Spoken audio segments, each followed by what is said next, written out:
So I'll let you into a little secret. Whenever we book people in, we book them in at 8 o'clock, and you've probably seen before most people come late. Well, we had 2 people booked in. I'm not going to say their names just in case they watch this, but anyway, we had this guy and this guy, both supposed to drop off at 8 o'clock, and these are our guesses. That's Esther, me, and George. You know, 7:45, 8:10, 7:30 for this guy, 8 o'clock, 8:45. That was my guess. It was late because they're always late. Both of them said 8 o'clock, not a problem, I will be there. George guessed 8:15 on this guy, he got here at 8:14. George guessed 7:30 on this guy, he got here at 11:41. That's not bad, that's only 3 hours and 41 minutes late. But anyway, just to give you an idea of some of the things that we deal with when we're trying to schedule. And we have kind of a full house.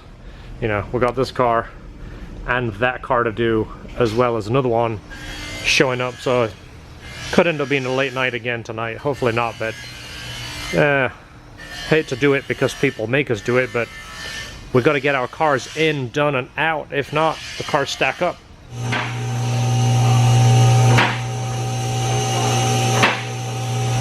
Alright, behind me on the lift we have a Toyota Supra. Customer wants a 4-inch downpipe and 4-inch exhaust, and a little bit of modifying on the intercooler piping. Give you an idea how big 4-inch is. I mean, so this is the area we're working with. This is the flange supply that fits the turbo. It's a 3-inch that flares up to 4. But as you see, it's put us way back in the firewall. And what we need to do is we need to be angling this way and then start to angle down. And the problem is any bend has too loose of a radius to make that bend. We need to basically blend this way and down all at the same time. So what we're going to have to do for this situation is build pie cuts. We call them segment bends. That's originally what they were called in the fabrication world, but in the car world they're now called pie cuts. So we're going to basically blend this and start to roll down. When I calculate that, it's probably going to take 3 to 4 pie cuts to roll this way, and probably about another 4 to get down. So we'll do probably 15 to 20 degree cuts. We're just putting a brand new blade on our hem saw so we can do perfect cuts. And what I'm thinking is this guy, because it is already coming out so far, we're not going to have enough turn. We'll end up in the firewall and in this heater hose area. I want to start my first segment cut on here, so this already gets a 15 degree to start heading the right direction. So I'm going to cut this first.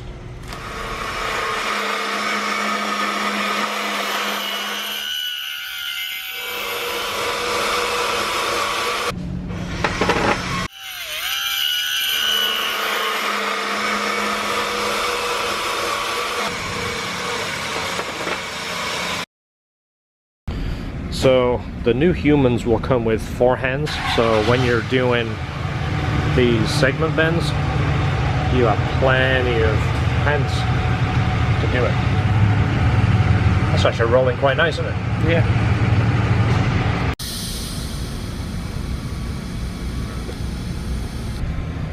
So right there is where we're looking. So it rolls in 2 different angles. That's called a compound angle, which means it goes from one angle right to the next. You're not going to do that with bends, and that looks pretty smooth.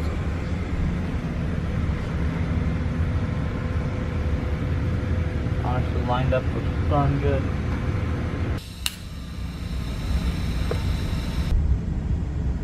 Alright, here's our finished downpipe. We're going to let this finish cooling, bolt this on, and then we're going to start with the exhaust. Again, like I was explaining, this is a merge. It goes from 3.5 to 4, and it's a compound bend, which means it's a bend after a bend. With doing the pie cuts or segment bends, you can basically blend right from one direction to the other and make it very smooth. And this is all back purged, if you can really see in there. That way it's going to be a good strong downpipe. Alright, so I want to show you our V-bands. There's a bunch of different V-bands you can buy out there. We've tried over the last 15 years, I've tried almost every V-band you can get. This is from a manufacturer that we actually found in SEMA, and it was only from picking things up and looking at them and kind of comparing them. But the biggest difference of this V-band, first off, these are made in the United States. They're not made overseas. They're heavier than the regular ones.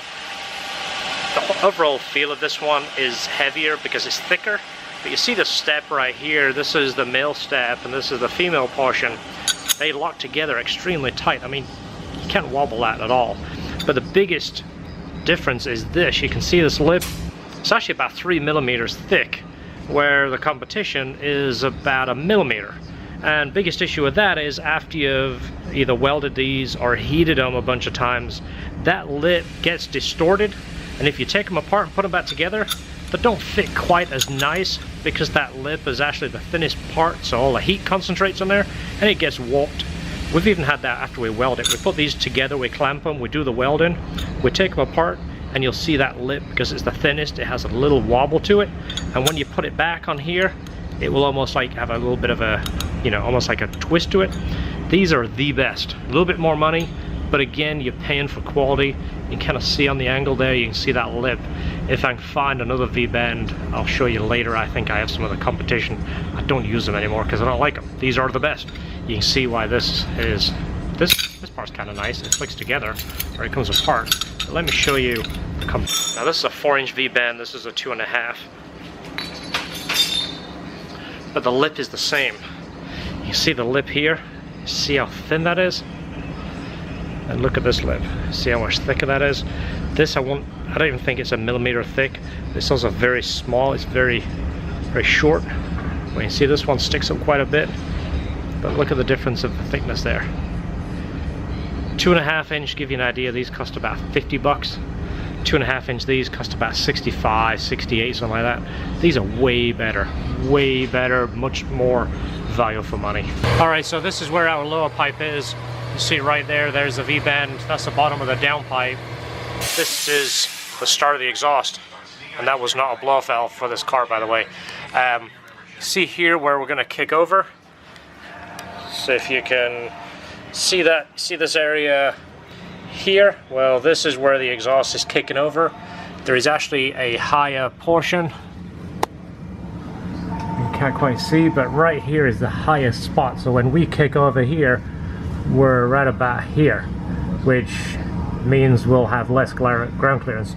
We're trying to get the exhaust as high up as we can, so what we're going to do is take about 1.5 inches off here, so our bend will start early. So the center line of our bend will be here, which is in the highest spot. You can kind of see more on that angle. And again, that gets us more ground clearance. And you can see this is the lowest portion of the car. We're only about 1/2 inch, if you can get the right angle.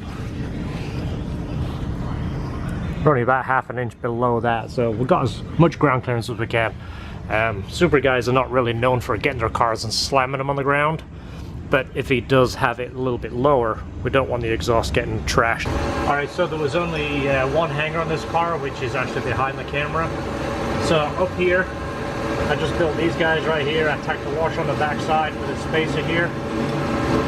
So that way, this.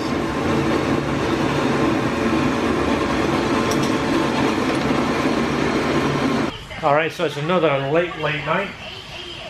We got most of the exhaust done. Here's another big piece. Look how big this sucker is. I can climb through that. So this is like the midsection, as you see here. You see that? Looks pretty. Tailpipe is on, I already talked about that. Downpipe is done, a little bit more up there. All the hangers still have to be built. This goes on, we have a little bit to do on the aluminum charge pipe. And the drain is in the way, I think it needs that moving. And then we are on schedule.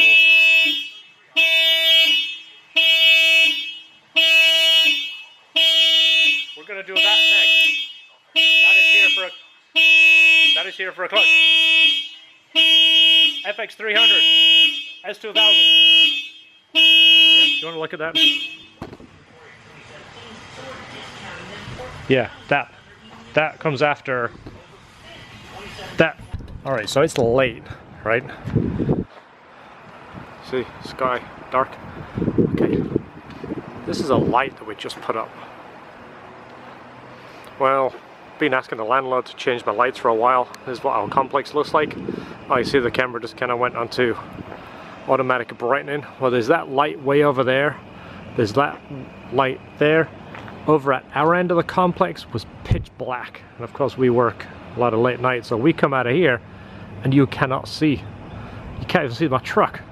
So I decided just to buy my own light. This is a, I'll put it in the description because I'm so impressed with this light. It's an LED light, of course. Again, this camera doesn't do it justice. Let me get further away so you can see how much this lights up. But I'll put the link. I found it on Amazon, of course my favorite site. But I mean, even in the really, really pitch black, again, you watch the camera go to night vision. Now look at that. It lights up all the way to the other guy's shop, right across there.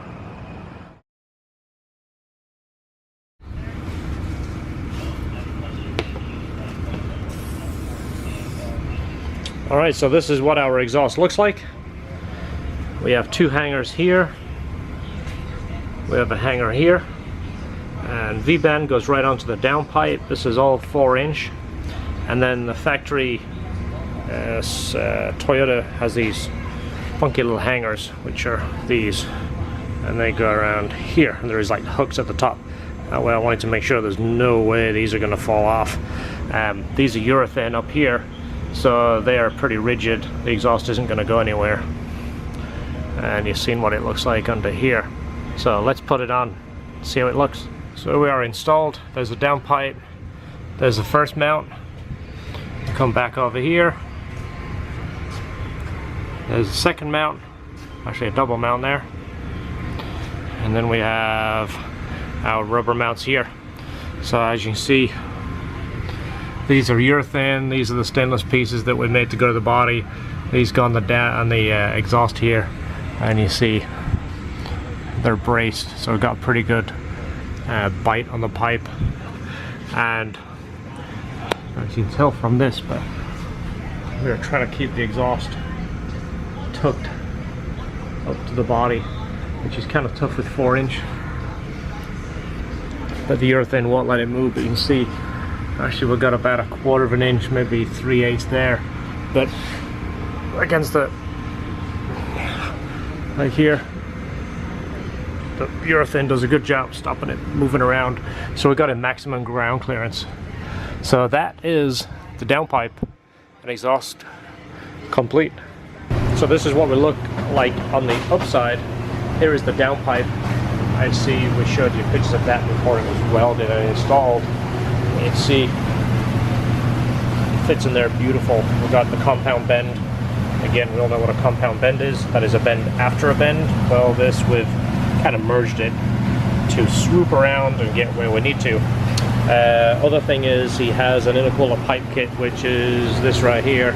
Well, this is where the pipe comes. It doesn't fit the turbo. So what we are going to do is take the housing, which is what this thing is right here, and put a thingy on the end of it like that to match our piping. Obviously we're going to play with this angle. It's not going to be an exact 90.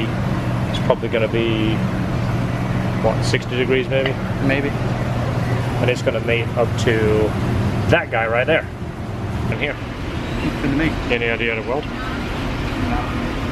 Can you weld aluminum? Can you weld aluminum? Yeah. Okay, well we've got someone to weld aluminum. Oh, Lester, take care of this one. Yeah.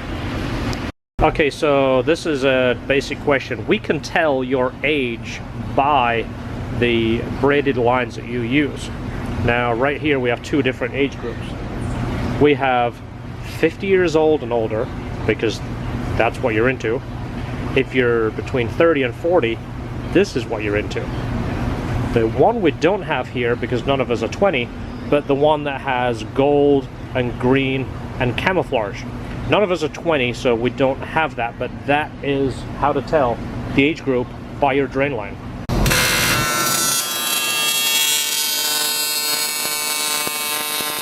So the pipe that we remade, I showed you earlier, was this. It didn't fit. This is the part we remade. Just to give you an idea, it is, let's get there, it's what, 50% longer? This is either steel or actually it's stainless steel looking at it, powder coated. We use aluminum for all of our intercooler piping for two reasons. One, the weight, it's much lighter, but aluminum dissipates heat much better than steel. Obviously you have an intercooler that's helped dissipate heat. Well, if we can have aluminum dissipate heat too, it effectively increases the efficiency of your intercooler. I want to do a side-by-side comparison to show you the weight. And say this, you know, right here, it's about 50% bigger. So let's turn to our super accurate Weight Watcher scale. And let's see what we got. Rolling. All right, George, so 0 out the scale so we know where we're starting. We're 0? We're 0. Ready? Yep. So the stainless steel. Zoom in on that. Replace battery. It's 1 pound, 11.3 ounces. All right, so that is our steel pipe, stainless pipe. So here's our aluminum pipe. Again, it's 50% longer.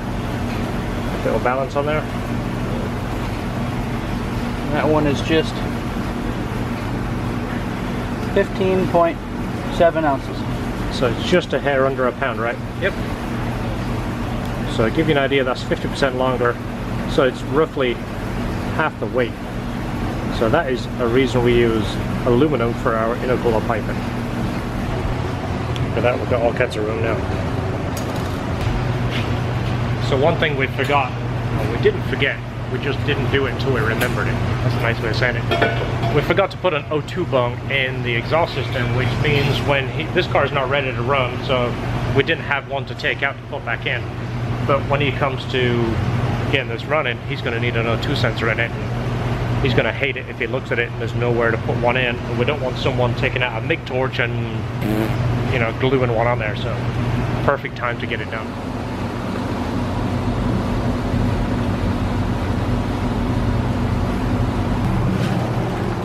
Sweet.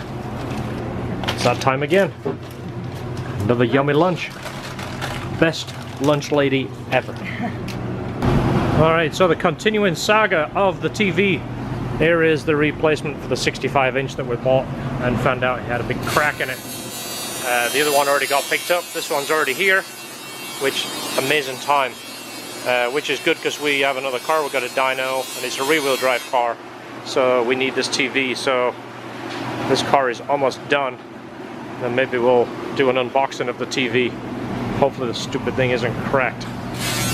So here we go. That pipe right now that we're building goes from the turbo to that right there. The pipe that they supplied is here. It wasn't anywhere close to fitting, so we just remade it. So the customer just sent this to us to put on, and it's basically kind of slightly under 4-inch, maybe 3 3/4. This is a 4-inch tube. I see this end over here. If you put a clamp on there, the clamp is not going to clamp on properly because you see where it used to be. There's nothing to grip onto. It needs a straight here. So just a simple modification. What I'm going to do, this angle is pretty close to the right spot. But what I need to do is take the whole thing back a little because there is a headlight going to be in here. We'll need some straight here. So what I'm going to do is I'm going to cut some straight off here and add it to this end. Very simple, but you just got to look at it before you put anything together. Make sure that's what you need. Okay, final piece of the puzzle. There we go. Looks a little bit better. See, now it's actually got something to clamp onto, and got a little bit more room behind this headlight. I know the headlight is going to come in a little bit. How much better that looks.